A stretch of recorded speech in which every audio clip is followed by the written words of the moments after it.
Good morning. अभी हम लोग बस जिम के लिए निकल रहे हैं, लेकिन एक दिक्कत आ गई है। मुझे अपना ब्लैक कलर का ट्रैक पैंट नहीं मिल रहा जो मैं हर रोज़ पहनता हूँ। अब उसके सिवाय मेरे पास एक और ट्रैक है, ये रहा, लेकिन ये थोड़ा सा पुराना हो चुका है, सो ये दिखने में इतना अच्छा नहीं लगता। एंड मैंने ये एक दूसरा पैंट पहना है, लेकिन ये वो वाला बैगी पैंट है जो मुझे आदत नहीं है इस तरह के पैंट्स पहनने की, सो मुझे थोड़ा सा अजीब लग रहा है। एंड ऊपर से एक कलर कॉम्बिनेशन भी परफेक्ट नहीं लग रहा। इसके ऊपर अगर मैंने शायद ब्लैक कलर का कंप्रेसर पहना होता तो फिर थोड़ा ज़्यादा अच्छा लगता, एंड नीचे अगर वाइट कलर का ये होता तो फिर और भी ज़्यादा अच्छा लगता। लेकिन इसका कलर ऐसा है कि इसके ऊपर कोई भी कंप्रेसर अच्छा ही नहीं लग रहा, सो मैं ये पहन कर नहीं जा सकता। एक तो मुझे आदत नहीं है ऐसा कपड़े पहनने की, दूसरा ये कलर कॉम्बिनेशन अच्छा नहीं लग रहा। तो मैं सोच रहा हूँ कि मैं क्या करूँ। मुझे ऐसा लगता है कि मुझे यही पहनना होगा, और मैं ऐसा कर सकता हूँ कि मैं ये पहन कर जा सकता हूँ एंड फिर ऊपर बस ब्लैक कलर का कंप्रेसर पहन लूँगा जो ठीक ठाक लग सकता है। जनरली जब भी हम लोग कोई भी एक्सरसाइज करते हैं तो फिर उसमें हम लोग पहले वार्म अप करते हैं। सो उसी तरह से पुलअप्स लगाने से पहले भी हम लोग लैट पुल डाउन्स करके अपने बैक एंड अपने बाइसेप्स को थोड़ा सा वार्म कर देंगे, ताकि पुलअप्स के पहले सेट में ही हम लोगों को थोड़ा फ्रेश फील हो, जिससे हम लोग थोड़ी ज़्यादा रैप्स लगा पाएंगे।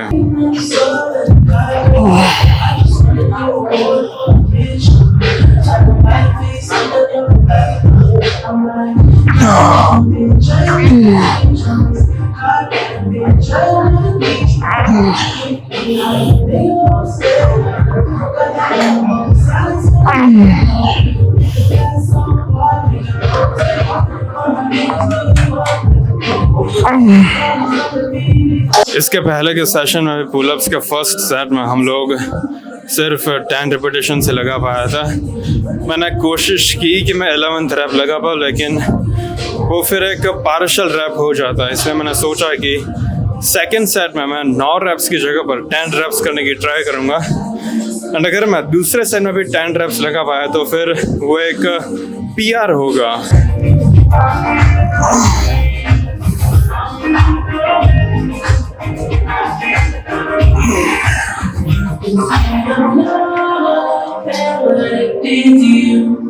You don't have to run, I know what you need. Just a simple touch, you set you free. We don't have to rush when you're happy.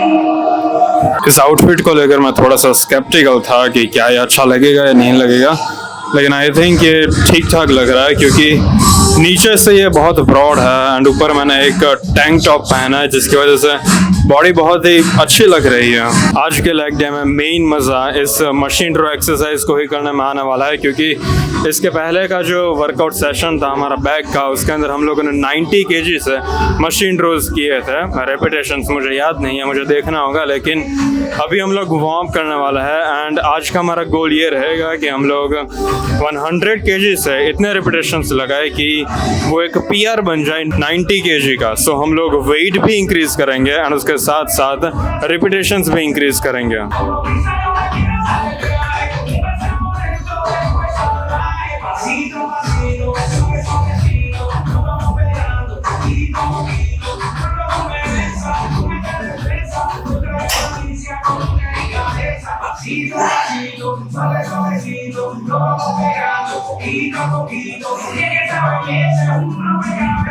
Warm up के अंदर हम लोगों को जनरली 5 to 10 रिपीटेशंस करने चाहिए। कुछ लोग ऐसे होते हैं जो 15 रिपीटेशंस भी लगाते हैं वार्म अप में, जो कम्प्लीटली फाइन है, आप लगा सकते हो। लेकिन मैं ऐसा चाहता हूँ कि वार्म अप के अंदर मैं जितनी हो सके उतनी कम एनर्जी अपनी एग्जॉस्ट करूँ, एंड मुझे अपनी मेजॉरिटी ऑफ द एनर्जी अपने वर्किंग सेट के लिए बचाना पसंद है। ये हमारा दूसरा वार्म अप सेट है जो हम लोग 80 kg से लगाने वाला है। एंड मैंने ये सोचा है कि अब 100 kg से करने का कुछ फ़ायदा नहीं होगा, क्योंकि इसके पहले जब हम लोगों ने 90 kg से किया था तब हम लोगों ने 13 रैप्स लगाए थे, जो बहुत ज़्यादा है। इसका मतलब ये तो क्लियर है कि मैं बहुत आसानी से 100 kg से कर पाऊँगा। सो अगर ये ऑलरेडी गारंटीड है कि मैं आसानी से कर पाऊँगा, तो फिर मैं ऑब्वियसली 110 kg से करूँगा, ताकि मैं अपने आप को पुश कर पाऊँ।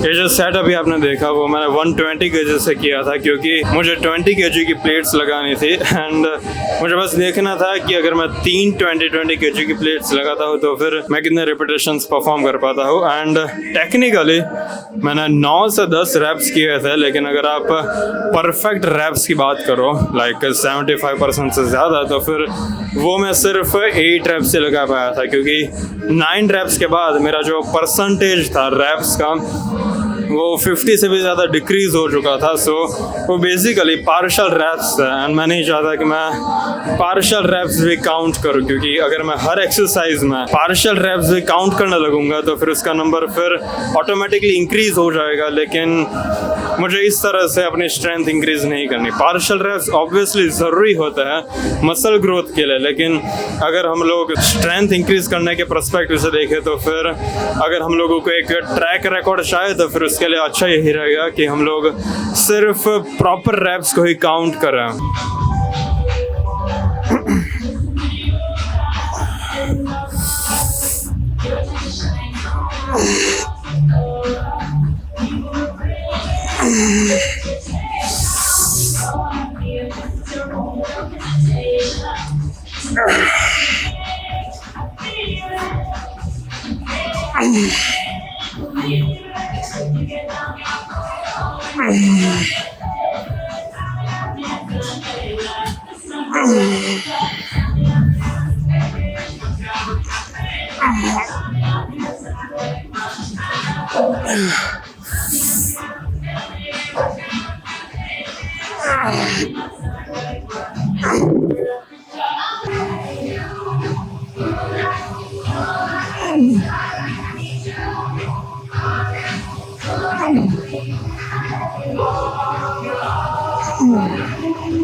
इसके पहले के सेशन में लैट पुल डाउन्स के अंदर हम लोगों ने 50 केजी से 10 रिपीटेशंस किए थे। सो ऐसी प्रोबेबिलिटीज़ है कि अगर मैं 55 केजी भी उठाऊँ तो भी मैं एटलीस्ट 8 रिपीटेशंस लगा पाऊँगा।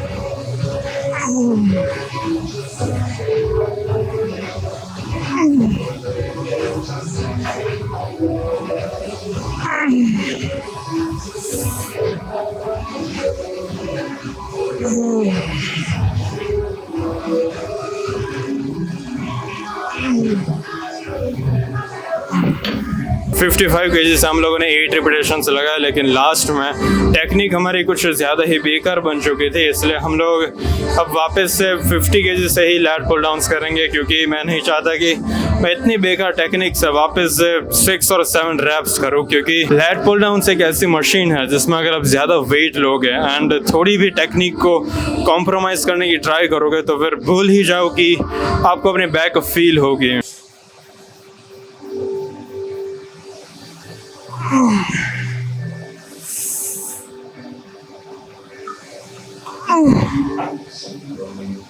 अब बैक फील हो रही है।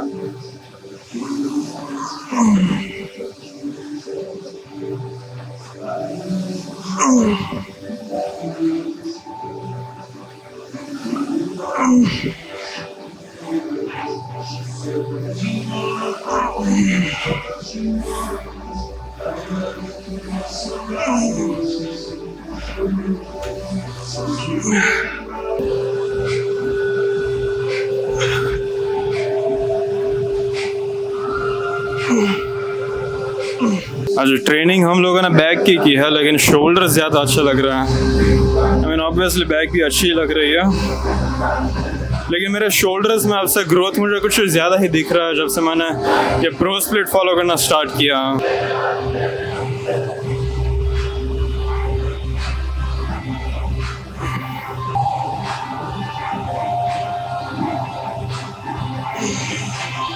हमारी लास्ट बैक की एक्सरसाइज है स्ट्रेट हैंड केबल पुल डाउन्स रहेगी।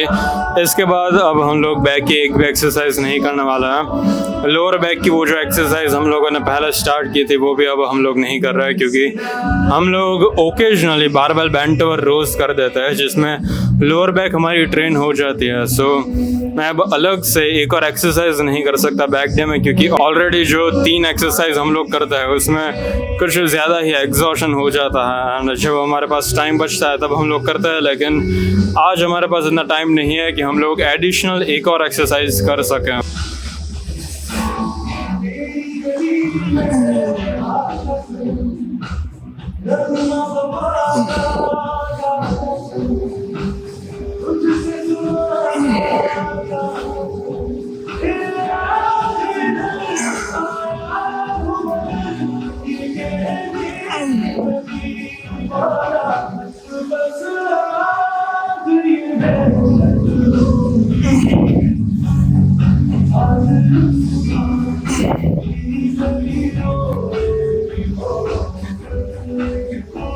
आज भी ऐसी प्रोबेबिलिटीज़ है कि मैं कुछ खास अच्छा नहीं लगूंगा, नॉर्मल दिखूंगा, क्योंकि कल मैंने कार्बोहाइड्रेट से ज़्यादा कंज्यूम नहीं किया था। सो आज मुझे डेंजरसली ज़्यादा पंप फील नहीं हो रहा है अपनी बैक में और अपने बाइसेप्स में। वरना जनरली जब भी हम लोग अपनी बैक को ट्रेन करते हैं तब हमारा बाइसेप्स बहुत ज़्यादा पंप हो जाता है, फोरआर्म्स में भी वेन्स दिखने लगती है एंड पंप हो जाता है। लेकिन आज इतने सारे मुझे इफ़ेक्ट्स नहीं दिख रहे हैं।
डिनर का टाइम हो चुका है एंड हम लोग हमारे डिनर में एज यूजुअल 7 अंडे खाने वाला है। मैंने जस्ट अभी कैलकुलेट किया कि पूरे दिन में मैं एग्जैक्टली कितनी मील्स कंज्यूम करता हूँ, तो फिर वो नंबर 5 आया।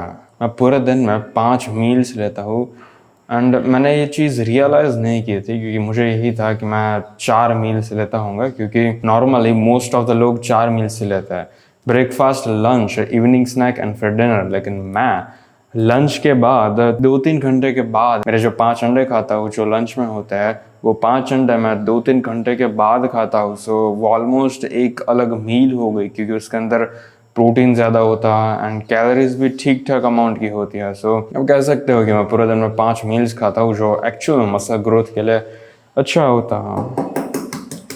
लेकिन फिर भी अगर आप इंटरमीडिएट फास्टिंग करते हो एंड पूरे दिन में सिर्फ 1 या 2 मील्स कंज्यूम कर रहे हो, तो भी आपके मसल्स गेन होंगे। लेकिन मुझे फिर भी ये चीज़ समझ नहीं आती कि अगर आपके पास ऑलरेडी ऑप्शन है कि आप पूरे दिन में ज़्यादा बार खा सकते हो, मसल प्रोटीन सिंथेसिस को मैक्सिमाइज कर सकते हो, तो भी आप क्यों इंटरमीडिएट फास्टिंग करना चाहते हो? अगर आपको वेट लॉस करने में इंटरमीडिएट फास्टिंग मदद करता है तो फिर आप कर सकते हो, उसमें मुझे कोई प्रॉब्लम नहीं है। लेकिन अगर आपको मसल्स बिल्ड करना है तो फिर इंटरमीडिएट फास्टिंग करने की कोई ज़रूरत नहीं है। आपके गोल के ऊपर डिपेंड करता है कि आपको सचमुच में इंटरमीडिएट फास्टिंग की ज़रूरत है या नहीं है। उसके कोई अलग तरह के सुपर नेचुरल बेनिफिट्स आपको नहीं मिलने वाला, आपको वही सेम रिजल्ट्स मिलेंगे। बस किसी किसी की बॉडी ऐसी होती है जो इंटरमीडिएट फास्टिंग करता है तो फिर उन लोगों को भूख नहीं लगती, पूरे दिन में वो लोग ज़्यादा एनर्जेटिक फील करते हैं। तो अगर आपके केस में भी ऐसी कोई चीज़ है तो फिर आप कर सकते हो, लेकिन अगर नहीं है तो फिर आप भी पूरे दिन में इस तरह से 4 या 5 मील्स खा सकते हो, जिससे आपका मसल प्रोटीन सिंथेसिस ज़्यादा बार अक्कर होगा। सो आपकी बॉडी को अगर आप कॉन्स्टेंटली प्रोटीन देते हो तो फिर ये सुनने में भी ऑब्वियस लगता है कि ओके, आपकी बॉडी कभी भी स्टार्व नहीं कर रही है। एक भी घंटा ऐसा नहीं होता कि आपको फूड नहीं मिला, जिसकी वजह से आपकी बॉडी ने फैट्स की जगह पर आपके मसल्स में से एनर्जी लेना स्टार्ट कर दिया एंड आपका मसल लॉस हो रहा है। ये बहुत ज़रूरी है कि आप एक अच्छा diet and workout plan follow करो, ताकि आप अपनी ड्रीम फिजिक को जल्द से जल्द अचीव कर पाओ। सो अगर आपको हमारे पास पर्सनल ट्रेनिंग चाहिए तो फिर उसकी लिंक आपको डिस्क्रिप्शन में मिल जाएगी। एंड अगर आपको अपने फेशियल एस्थेटिक्स को इम्प्रूव करना हो तो फिर उसकी लिंक भी आपको डिस्क्रिप्शन में मिल जाएगी। द मॉगर्स ब्लूप्रिंट करके मैंने एक कोर्स डेवलप किया है, जिसके अंदर मैंने सारी चीज़ें समझाई है कि किस तरह से आप लोग अपने फेस को ज़्यादा मैस्कुलिन बना सकते हो। सो अगर आप इंटरेस्टेड हो तो फिर डेफिनेटली उन दोनों लिंक्स को चेकआउट करना मत भूलना। फिलहाल इस वीडियो के लिए इतना है।